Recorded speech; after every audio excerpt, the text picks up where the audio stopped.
नमस्कार, जनतंत्र टीवी देख रहे हैं आप और मैं हूं आपके साथ अमनदीप। भगवंत मान ने पंजाब के नए मुख्यमंत्री के रूप में शपथ ले ली है। शहीद भगत सिंह के गांव खटकल कला में उन्हें गवर्नर बीएल पुरोहित ने पद और गोपनीयता की शपथ दिलाई। पंजाब में सत्ता की कमान संभालने वाले भगवंत मान के सामने सरकार चलाने की बड़ी चुनौतियां हैं और ये अग्निपथ से कम नहीं है। पंजाब में साल 2020 में अपराधों में 13% का इजाफा हुआ है। इतना ही नहीं, सूबे में ड्रग्स भी लगातार बढ़ता जा रहा है। पंजाब 2.25 लाख करोड़ के भारी भरकम कर्ज में भी डूबा हुआ है, जो राज्य की जीडीपी का करीब 50% है। तो पंजाब में प्रति व्यक्ति आय भी पिछले 2 दशकों में लगातार गिरी है और पंजाब में आम आदमी पार्टी ने 300 यूनिट मुफ्त बिजली, पानी और 18 साल की महिलाओं को 1000 रुपए देने जैसी तमाम घोषणाएं की हैं। ऐसे में भगवंत मान के सामने जनता के किए इन वादों को पूरा करने की बड़ी चुनौती है। आज इसी पर चर्चा करेंगे। मान ईश्वर दी सौ चुकदा हाँ।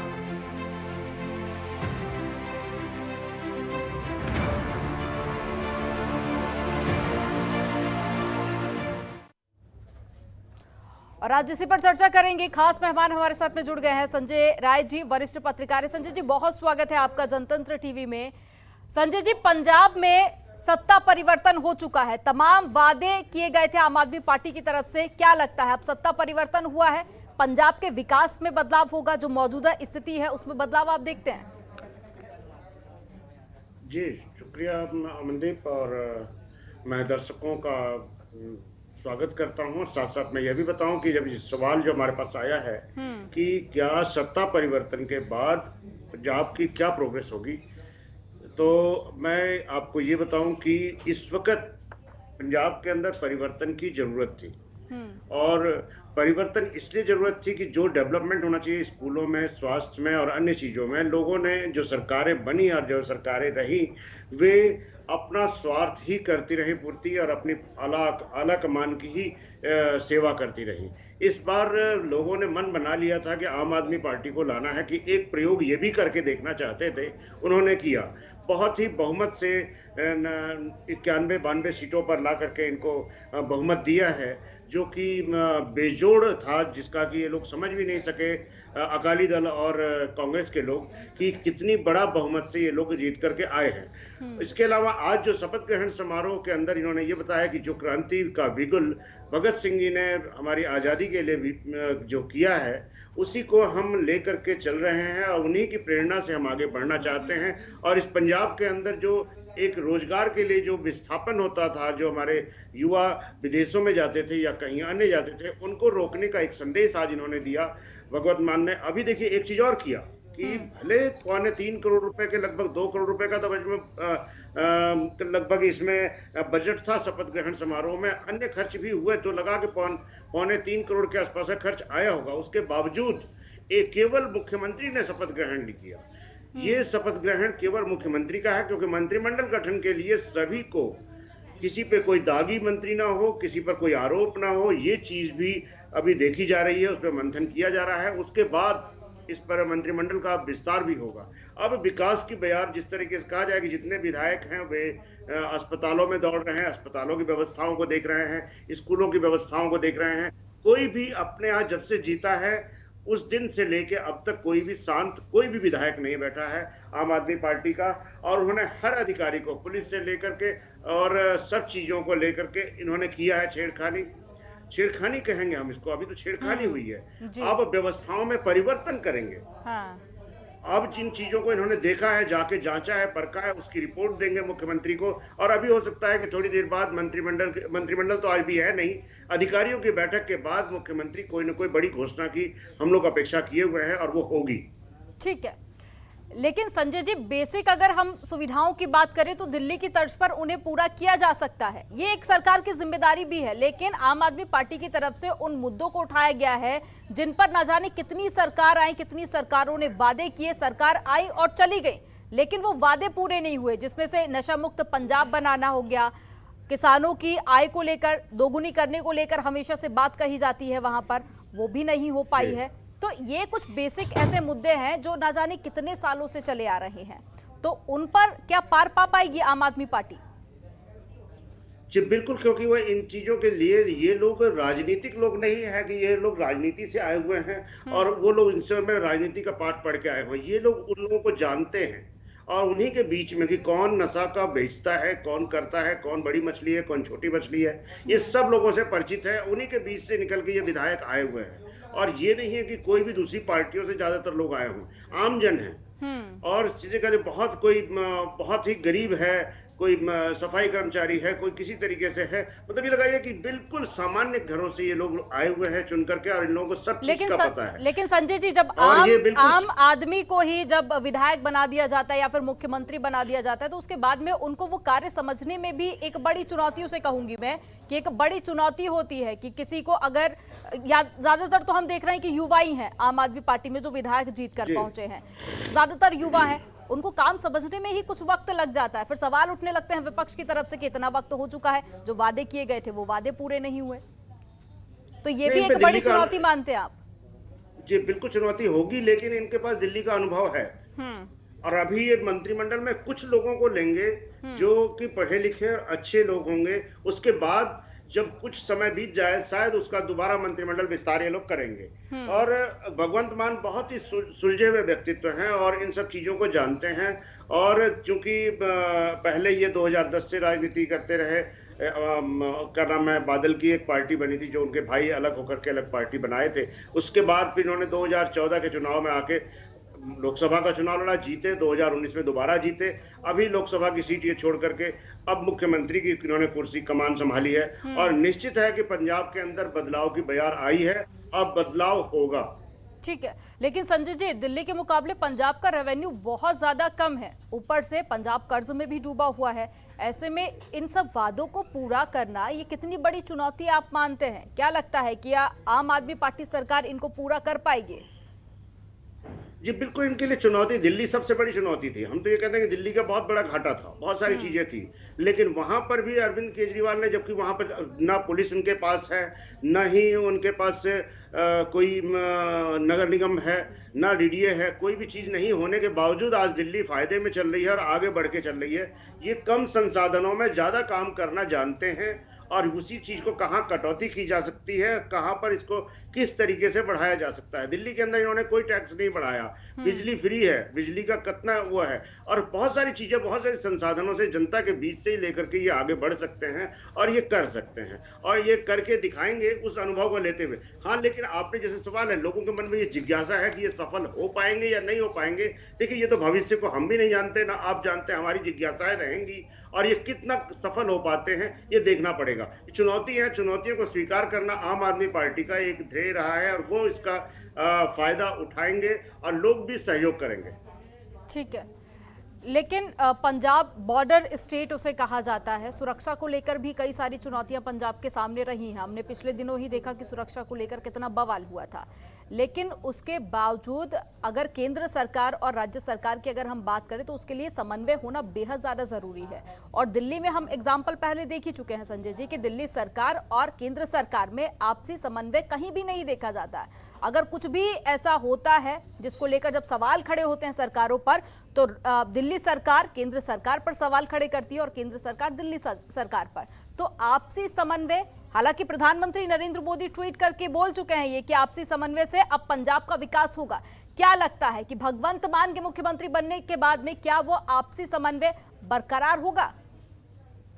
जी मुश्किल, मुझे तो नहीं लगता कि बरकरार होगा। दिल्ली के अंदर जिस तरह से आपसी टकराव आज भी है और यहाँ भी निश्चित होगा, और इनको अपने स्तर पे कितना कर पाएंगे। और केंद्र सरकार से बस ये है कि जो कि हमारे देश की सीमाएं लगी हुई हैं पाकिस्तान से और वहां से आतंकी घटनाएं होती हैं, निश्चित रूप से आतंकी घटनाएं और अपराध की घटनाएं बढ़ेंगी, क्योंकि जब बड़ी मछली, जो नशा के जो बड़ी मछलियां हैं, उनको सरकार उन पे अंकुश कसेगी तो वो हिंसा की तरफ करेंगे और निश्चित इस प्रदेश को हिंसक गतिविधियों में ये शामिल कर सकते हैं, जिसका अंदेशा तमाम बुद्धिजीवी वर्ग को है। और हमें भी आशंका है कि इसको उस तरफ मोड़ करके पुरानी आतंकी वाली घटनाओं पर, देश को तोड़ने वाली राजनीति पे, उस पर न ले जाके खड़ा कर दें। लेकिन आज ये युवा जो कि चुनाव में जीत करके और यहाँ पहुंचा है, वो शायद इस चीज को ना होने दे। हाँ, अब बची केंद्र से और राज्य की सामंजस्य की बात, दिल्ली में इन्होंने सामंजस्य नहीं, केंद्र सरकार इनको सहयोग नहीं करती है, उपराज्यपाल का डंडा इन पे लगा ही रहता है। केंद्र अपनी नीतियों को लागू करेगी और ये केंद्र की नीतियों को कितना लागू कर पाते हैं, अगर उनसे ये तालमेल बैठा ले गए तो प्रदेश का विकास हो पाएगा। लेकिन भारतीय जनता पार्टी भी अपनी जगह अपने विचारों से लगी हुई है और ये अपने विचारों से उनके विरोध करते रहे हैं और उसी की वजह से ये लोग जीत करके भी आए हैं। तो अब ये देखने वाली बात होगी कि अब कितना सामंजस्य मुख्यमंत्री भगवंत मान और प्रधानमंत्री क्या नाम है मोदी जी के बीच में हो पाएगा। अब इन सब चीजों को लेकर के जनता के बीच में जरूर है, लेकिन हाँ, जनता खुश है कि अब कुछ ना कुछ बदलाव आएगा ही। और बयार एक बहती है तो कुछ देखा जाता है, कुछ हल्की होती है, कुछ तेज होती है, फिर उसमें उतार चढ़ाव होता है, फिर वो आंधी में बदल जाती है। तो इन विकास की बयार को ये कितना बहाल ले जाएंगे और किस तरीके से आगे करेंगे, वो देखने वाली बात होगी। हम लोग इस पर मंथन करते रहें, हम लोग सचेत करते रहें, तो ही इन लोग कुछ कर पाएंगे। ठीक है, लेकिन अपराध की अगर बात कर ली जाए संजय जी, तो 13% इजाफा पंजाब में आपराधिक क्षेत्र में हुआ है। ये ग्राफ काफी ज्यादा है। और दिल्ली की अगर हम बात कर ले तो आपने हमेशा कहते हुए अरविंद केजरीवाल को सुना होगा कि पुलिसिंग हमारे अंडर नहीं है। हालांकि पंजाब की स्थिति दिल्ली से बेहद अलग है, तो क्या लगता है कि पंजाब में अपराध पर भी कंट्रोल होगा? उसको करना बहुत टेढ़ा काम है। यहाँ पर काम पुलिस को, पुलिसिंग को कंट्रोल करना बहुत है, क्योंकि राजनीतिक संरक्षण में ही अपराध होते हैं।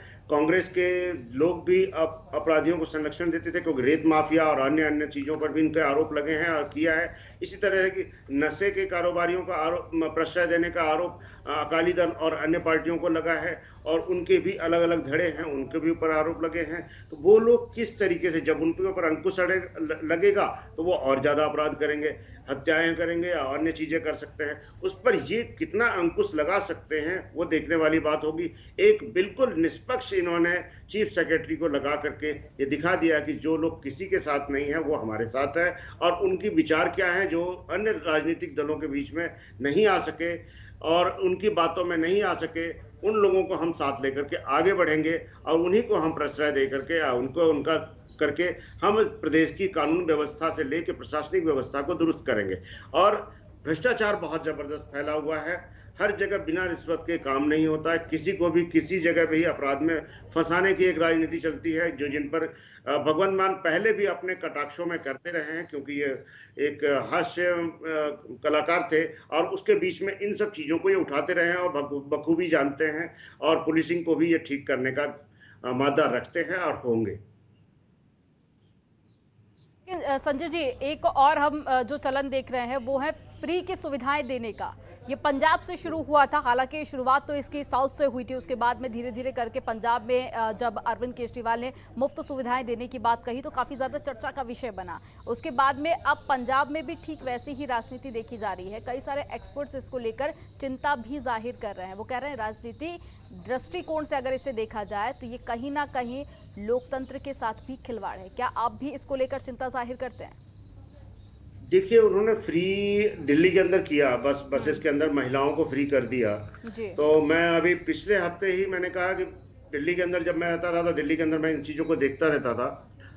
और हेलो जी सर,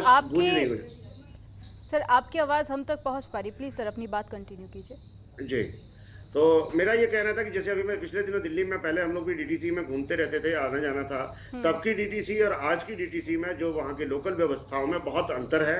अंदर सुरक्षा कर्मी होते हैं हर बस में, सीसीटीवी लगे हुए हैं हर बस में, और इसके अलावा महिलाएं मुफ्त में एक टोकन लेती हैं कंडक्टर से और फ्री यात्राएं करती हैं। और उनके लिए किया गया दिल्ली के अंदर और उससे लोग वो खुश भी हैं। वो प्रयोग उन्होंने किया, शायद वो प्रयोग यहाँ भी करेंगे। और फ्री के चक्कर में तो बहुत लोग लगे होते हैं, हर कोई मुफ्त चाहता है, कौन खर्च करना चाहता है। और ये चीजों पे अभी कितना कर पाते हैं, किस तरह से उस रेवेन्यू को कहां से जनरेट करेंगे, ये देखने वाली बात है। लेकिन कहीं ना कहीं एक गलत ट्रेंड इससे जरूर बन गया है, क्योंकि अब सिर्फ यहाँ पर आम आदमी पार्टी की ही बात नहीं है। आपने देखा शुरुआत में तमाम राजनीतिक पार्टियां इसका विरोध कर रही थी, उसके बाद में अब धीरे धीरे करके ये चलन बढ़ने लगा है और हर राजनीतिक पार्टी विधानसभा इलेक्शन हो या फिर लोकसभा इलेक्शन हो, सिर्फ यही चाहती हैं कि झूठे उनसे वादे किए जाए, जिनमें से पूरे होते हैं, कुछ नहीं भी होते हैं, उनसे वादे किए जाए, उन्हें लालच दिया जाए, उसके बाद में सत्ता हासिल की जाए। तो ये कहीं ना कहीं एक तो अब धीरे धीरे करके ट्रेंड बनता जा रहा है, और दिल्ली से इसकी शुरुआत हुई थी और कई सालों पहले साउथ में भी ये ट्रेंड देखने को मिला। तो धीरे धीरे करके तो अब लहू सभी के मुंह में लगने लगा है। जी, अभी देखिए इन्होंने जो यहाँ वादे किए हैं गारंटी का, 1,000 रुपए प्रति महिला के हिसाब से मासिक इन्होंने कहा है, और ये कहाँ से किस तरीके से कर पाएंगे, ये अब इनको इनके तरीकों को देखना पड़ेगा हमें। वादे इन्होंने अच्छे किए हैं जिसकी वजह से आज ये लोग काम कर सके और सरकार में आए भी।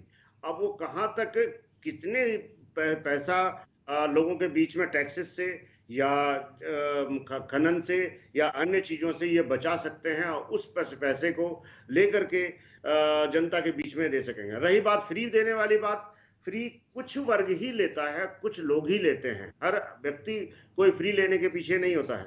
ग्रामीण क्षेत्रों में है, अब ज्यादातर लोग बाहर हैं, NRI हो गए हैं, वहां भी लोग कम ही हैं, और पंजाब की जनता हर तरह से संपन्न है। हाँ। और फ्री लेने के फेवर में कम ही होती है, लेकिन अगर कोई दे रहा है तो लेंगे, जरूर लेंगे। और वो लेने वाले कौन है? 10 या 15% होंगे, ज्यादा से ज्यादा, इससे ज्यादा नहीं हो सकते कि 10 से 15% से अधिक लोग फ्री के चीजों का उपयोग कर पाएंगे। ठीक है, लेकिन संजय जी, इससे पहले जो मुख्यमंत्री थे कैप्टन अमरिंदर सिंह, काफी दिग्गज नेता उन्हें कहा जाता रहा है, कई सालों तक मुख्यमंत्री रहे, मुख्यमंत्री पद की उन्हें बेहतर समझ हुआ करती थी, और उसके बाद में जनता में भी काफी अच्छा बोलबाला रहा। हालांकि बाद में वो जरूर इलेक्शन हार गए, लेकिन उनके मुकाबले भगवंत मान को आप कितना बेहतर मुख्यमंत्री देखते हैं? क्योंकि देखिए किस क्षेत्र से आते हैं वो भी आप जान रहे हैं, पंजाब की राजनीति की भी आप बखूबी समझ रख रहे हैं, और साथ ही भगवंत मान जो कि पहली बार मुख्यमंत्री पद की उन्होंने शपथ ली है। हालांकि राजनीतिक करियर उनका पहले से रहा है, लेकिन उसके बाद में कितने सक्षम मुख्यमंत्री आप भगवंत मान को मानते हैं? देखिए, मुख्यमंत्री कितने सक्षम ये हो पाएंगे, ये तो बात की बात है, क्योंकि भगवंत मान पंजाब में पैदा हुए, पंजाब में एजुकेशन, पंजाब की रहन सहन, हर चीज उन्होंने पंजाब को देखा है, भली भांति से वो परिचित है। हर कोई है, कोई बिल्कुल ये जिसे कहा जाए कि कॉन्वेंट से पढ़ करके नहीं आए, हायर एजुकेशन लेकर के नहीं आए, जमीनी नेता है भगवंत मान, हम इस चीज को कहते हैं। और वो इस चीज पर जमीन के लोगों को और आम जन को क्या चीज चाहिए उस चीज की उनको परख है। रही बात अमरिंदर सिंह जी की, अमरिंदर सिंह जी के पास मुद्दे आते थे, वो हायर इंडस्ट्रीज को और अमीरों को ज्यादा प्रश्रय देते थे, उनको बढ़ावा देते थे कि वो उन लोगों को लेकर के चले, इंडस्ट्रियलिस्टों को बैठक करते थे, बहुत ही हायर सोसाइटीज के बीच में थे। आम जन से उनका लिंक टूट चुका था, जिसके बीच उसका खामियाजा उन्होंने अभी भुगता कि कांग्रेस ने उनको बाहर किया, बाहर करने के बाद वो बीजेपी के सहयोग में गए और उनकी एक भी सीटें नहीं आ सके, मात्र बीजेपी की 2 सीटें जीत पाई हैं। उनकी जिसे कहा जाए अमरिंदर सिंह की पार्टी को कोई भी सीट नहीं मिली। अभी बहुत सारे कयास उड़ाए जा रहे हैं कि उनको गवर्नर लगा देंगे, ये कर देंगे, लेकिन उनकी हर दिन, उतनी उम्र भी हो गई है और हर दिन उनके बयान बदल जाते हैं। लोगों के लिए, काम के लिए किस तरीके से डेवलपमेंट करना चाहिए था वो नहीं कर सके। वो पूरे 4.5 साल उन्होंने कुछ नहीं करके दिखाया, और लास्ट में चरनी को आना पड़ा। चरनी भी इसमें कुछ नहीं कर पाया, उन्होंने करने का कुछ छापेमारी करने की कोशिश की, कुछ अधिकारियों से मिल लो, इस कर लो, लेकिन उसमें भी सफल नहीं हो सके। अब भगवंत मान के ऊपर है कि वो अपना मंत्रिमंडल कैसा लेके आते हैं, किस तरीके के लोगों को लेके आते हैं। अगर उन्होंने भाई भतीजावाद या ऊपर से पैराशूट के मिनिस्टर्स लाए या कुछ और किए गए कि भाई इन लोगों को किया जाए और दिल्ली से सरकार चलाने की कोशिश करेंगे, तो शायद वो विफल हो सकते हैं। कि दिल्ली से सरकार न चला करके वो पंजाब से, पंजाब की सरकार को चलाएंगे तो ज्यादा सफल हो पाएंगे, क्योंकि हमें जहां तक आशंका है कि ये दिल्ली से ही रिमोट से सरकार को चलाया जाएगा, और उस तरीके से कितना चल पाएंगे वो देखने वाली बात है। लोगों के मन में आशंका भी है, और हम लोग भी जर्नलिस्ट हैं, हम लोगों के बीच में भी चर्चाएं होती रहती हैं कि कितना भगवंत मान कर पाएंगे। लेकिन भगवंत मान के अंदर एक सूझ समझ और लोगों के बीच में परखने की एक अलग वो है, और जिसकी वजह से ये सफल हो पाएंगे। पहले तो सबसे पहला काम है इन्होंने नशाखोरी को बंद करने का, दूसरी चीज रोजगार को रोकने करने का, स्वास्थ्य शिक्षाओं को करने का, और इसके अलावा बहुत सी मूलभूत सुविधाएं करने का। और एक जो सबसे बड़ा मुद्दा है, ये विधानसभा इलेक्शन में भी काफी ज्यादा गूंजा था कि जो भी युवा कनाडा गए हैं उन सभी को वापस लाया जाएगा, यहीं पर उनको रोजगार दिया जाएगा। लेकिन दिल्ली तो रोजगार का हब कहा जाता है उसे, लेकिन पंजाब की तो स्थिति बहुत ज्यादा अलग है। जी, पंजाब में रोजगार क्यों हटा? पहले आतंकवाद से हटा, फिर कुछ हाँ। और कारणों से हटा। बहुत सारी चीजें यहाँ पर रही। वो अव्यवस्थाएं पंजाब के अंदर से, सन लगाइए कि 80 के दशक से ही पंजाब पंजाब नहीं रह गया। पहले ये पंजाब हुआ करता था, जिसकी वजह से लोगों का उन्नत था, पूरे प्रदेश के अंदर नाम था। हाँ, डेवलपमेंट पंजाबियों ने किया है। उन पंजाबियों को लाने का काम जो भगवंत मान ने आज जो पहले अपनी स्पीच में कहा है, और उन्हीं युवाओं को यहाँ का यहीं रोक करके यही डेवलपमेंट करने का, इंडस्ट्रीज को यहीं रोकने का काम करने का, उस पे अगर ये पहल कर रहे हैं, उनकी स्पीच में जिस चीज से झलका और उनके बॉडी लैंग्वेज से भी ये लगा कि ये केवल युवाओं के लिए काम करने के लिए और युवाओं के लिए ही आगे बढ़ाने के लिए, कि जिनको विदेशों में जा करके जो काम कर रहे हैं, बिल्कुल गया गुजरा काम कर रहे हैं, उनको यहाँ एक अच्छी तरीके से स्थापित करने का काम करने का, रोजगार के थ्रू, स्वरोजगार के थ्रू या अन्य जगह में। क्योंकि भर्तियां देखिए, पिछली सरकारों ने कोई भर्तियां नहीं करी। बादल सरकार ने सारे स्कूल को बेच दिया प्राइवेट हाथों में। आज स्कूलों की दशा, प्राइमरी स्कूल हो या हायर सेकेंडरी तक के स्कूलों की दुर्दशा है। वहाँ पे जिसे कहे गौशालाओं से भी गई गुजरी स्थिति में स्कूल से, उनको डेवलपमेंट करने की बात है। इसको स्वास्थ्य सेवाओं में अमरिंदर सरकार ने कुछ पहल की, लेकिन उस पर भी पूरा ध्यान नहीं दिया।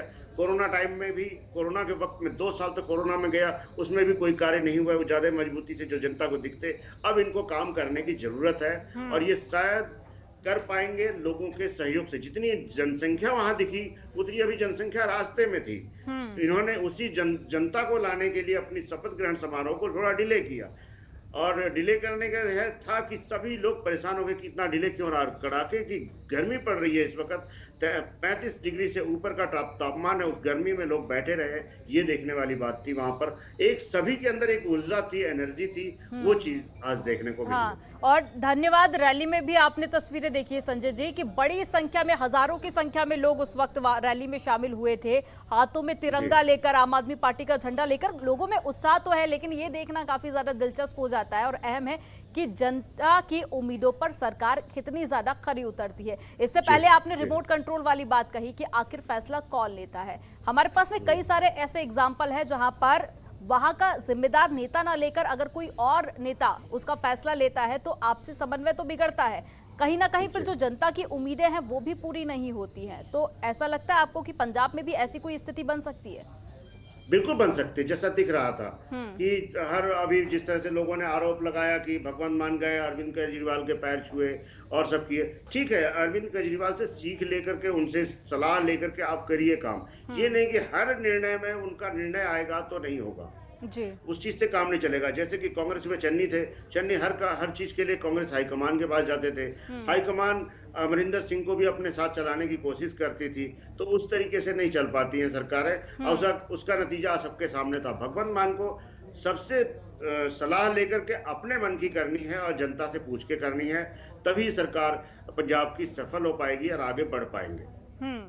और एक आखिरी सवाल मेरा संजय जी आपसे कि राजनीतिक गलियारों में अब एक बात ये चर्चा का विषय बनी हुई है कि आम आदमी पार्टी कहीं ना कहीं कांग्रेस का अब विकल्प बनती जा रही है, क्योंकि जिन जिन राज्यों में बीजेपी की सरकार है वहां पर आम आदमी पार्टी मात नहीं दे पाई है बीजेपी को, लेकिन कांग्रेस को हराने में वो कई बार सफल साबित हुई है। तो क्या आप इसको सही मानते हैं कि आने वाले दिनों में कांग्रेस का विकल्प बन सकती है आम आदमी पार्टी? जी बिल्कुल बन सकती है। देखिए, हरियाणा में भी सुगबुगाहट हुई है 2 दिन पहले, और ये नहीं है कि हरियाणा में भी कुछ कांग्रेस के पूर्व विधायक आए हैं, भाजपा के भी पूर्व विधायक आए हैं। तो हर पार्टियों के जो लोग जो वहां जहां से असंतुष्ट हैं, वो आम आदमी पार्टी की ओर जाएंगे, और जो वहां कर नहीं पाया वो अब यहाँ करने का प्रयास करेंगे। सपोज जैसे कि भारतीय जनता पार्टी का कोई कार्यकर्ता है और कोई नेता है, वहां पे कोई अपनी बात को नहीं कर सका, तो आम आदमी पार्टी में अपनी बात को रख सकेगा, आम लोगों के बीच में रख सकेगा और अपनी लाइन, अपना रास्ता वो बना सकेगा। जिसकी इस बात की कल विधानसभा हरियाणा के अंदर भी एक सत्ताधारी दल के विधायक ने इस बात को उठाया कि आम आदमी पार्टी के केजरीवाल से सतर्क रहो, वह पैर पसार रहा है। तो ये जब बातें सबके मन में हर एक डर हो गया है भारतीय जनता पार्टी के अंदर भी और अन्य पार्टियों के बीच में कि आम आदमी पार्टी हर जगह अपने क्या नाम है कार्य करेगा। और हिमाचल के अंदर भी यही बात हो रही है। हिमाचल में भी आम आदमी पार्टी चुनाव के लिए तैयारी है, क्योंकि इस साल चुनाव हिमाचल में और गुजरात में है। हिमाचल और गुजरात पर उनका फोकस है, तो इस तरीके को लेकर के वो काम कर रहे हैं। अगले साल 2023 में मध्य प्रदेश में है और अन्य राज्यों में है, वहां भी वो अपने आप को सही साबित करने का प्रयास करेंगे। राजस्थान, छत्तीसगढ़, कई सारे राज्यों में अब इलेक्शन होने जा रहे हैं और सभी जगह पर आम आदमी पार्टी अपने प्रत्याशियों को उतारने की बात भी कह रही है। लेकिन संजय जी, ये दोनों ही बातें देखना काफी ज्यादा अहम हो जाती है कि पंजाब में अब कितना विकास होता है और साथ ही वो कौन कौन से राज्य होंगे जहां पर पंजाब की तरह ही आम आदमी पार्टी पर जनता भरोसा जताती है। आपका हमारे साथ में जुड़ने के लिए, चर्चा में शामिल होने के लिए और ये तमाम जानकारी जनता के साथ में साझा करने के लिए बहुत शुक्रिया। तो फिलहाल अभी इतना ही। आप देखते रहिए जनतंत्र टीवी, खबरों का सिलसिला लगातार जारी है। खबरों के निष्पक्ष विश्लेषण के लिए सब्सक्राइब करें Jantantra TV and press the bell icon. Never miss any update.